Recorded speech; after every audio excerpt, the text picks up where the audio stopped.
करालवदनां घोरां मुक्तकेशीं चतुर्भुजां कालिकां दक्षिणां दिव्यां मुण्डमाला विभूषितां सद्यश्चिन्नशिरः खड्गवामाधोर्ध्वकराम्बुजाम् अभयं वरदं चैव दक्षिणाधोर्ध्वपाणिकां कण्ठावसक्तमुण्डालीगलदुर्धिरचर्चितां कर्णावतंसदानीतशवयुगमभयानकां महामेघप्रभां श्यामां तथा चैव दिगम्बरीं कण्ठावसक्तमुण्डालीगलदुर्धिरचर्चितां कर्णावतंसदानीतशवयुगमभयानकां घोरदंष्ट्रां करालास्यां हीनोन्नतपयोधराम्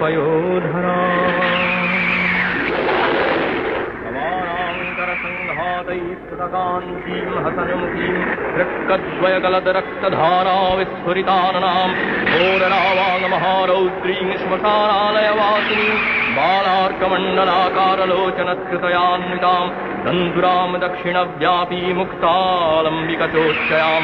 नवरूपमहादेवहृदयोपरि संस्थितां शिवाभिर्घोररावाभिश्चतुर्दिक्षु समन्वितान् महाकालेन च समं विपरीतरताः